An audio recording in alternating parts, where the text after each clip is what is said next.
As a result of titanic historical cataclysms in the 20th century, the Soviet Union has become a homeland for millions of Jews. Together with the entire country, Soviet Jews stood in line, vacationed at sea, and dreamed of going abroad. They sang the same songs, they fell in love and built their families like everyone else. All of this was indefinitely far removed from Torah and the traditional Jewish lifestyle. The Soviet Union molded a new type of Jew. Fear of heaven and Talmudism were replaced by intellectualism and intelligence. Einstein and Hemingway took the place of Moshe Rabbeinu and David HaMelech.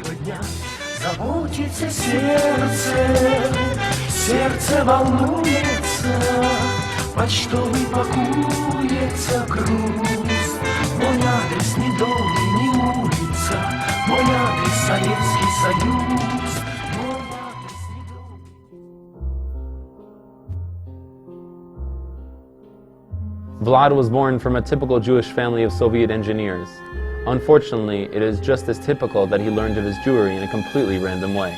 My older brother overheard me calling one of my friends Žid. This is when he told me that in fact I and he and our whole family are Jews. I didn't believe him, and even he had to show me my mother's passport. I was shocked. Jew was a swear word. Like many Jews, Vlad did well in school, for which he was even dubbed professor. It is not surprising that upon graduating high school he attends the Faculty of Physics and Technology and becomes a scientist. Vlad enjoys mountaineering and bardic songs. He marries.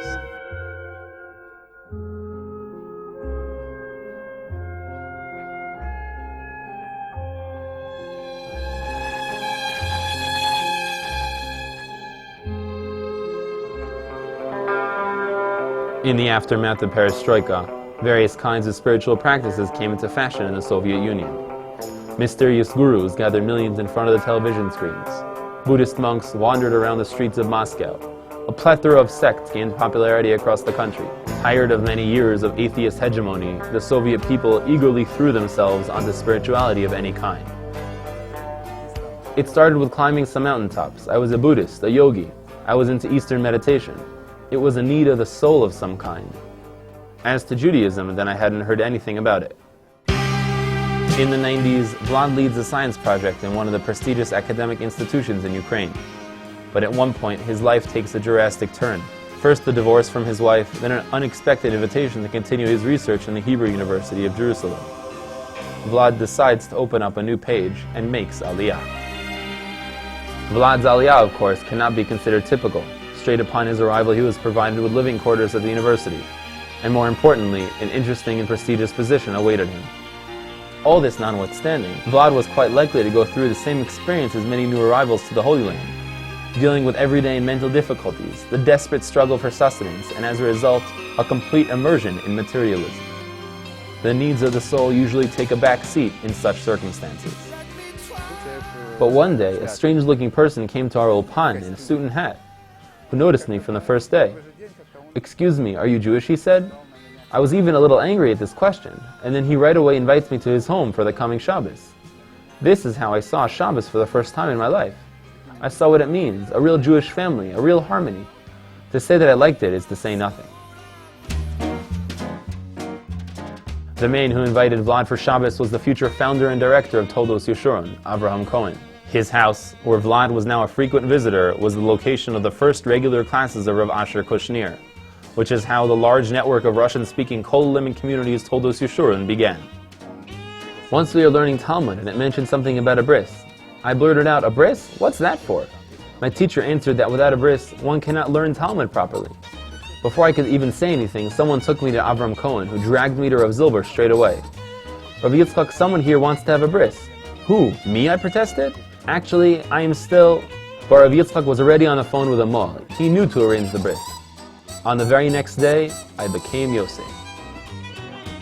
The most emotional reaction to the changes in me came from my boss at the university. He called me into his office. "How did you get to this? How did it happen that you are wearing a yarmulke?" I said, "Well, I met some people." He became red in the face and said, "You should know. Whenever they invite you, you are invited by me." And after a month or two, he asked me, "So what, they got you?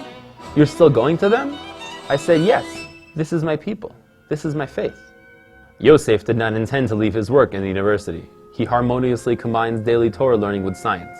In the meantime, he got a PhD, wrote over 10 publications in serious scientific journals. As a result of his research, several new devices were created that are used today in different scientific fields, including the struggle against cancer. But in Yosef's personal life, changes did not happen immediately.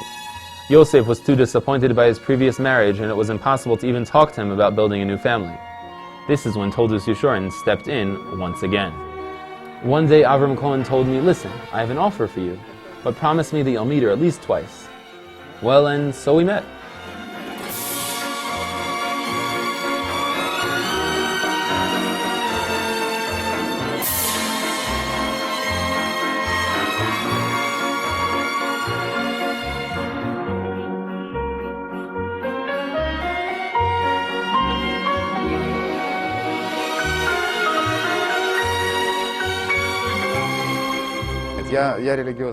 I didn't know anyone religious from my family at all. Once the whole family was very religious, but then, like everyone in this country, became pioneers, communists.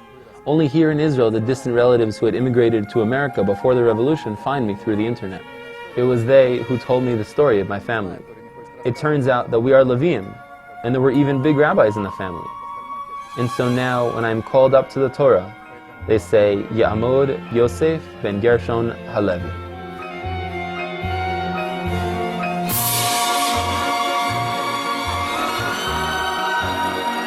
Rabbi Yitzchak Zilber used to say that every scientist who sees the astounding harmony and beauty of nature in his daily work cannot help but see the Creator's hand. When physicist Yosef Lortzman walks through the University of Jerusalem, the Creator's hand becomes visible to many.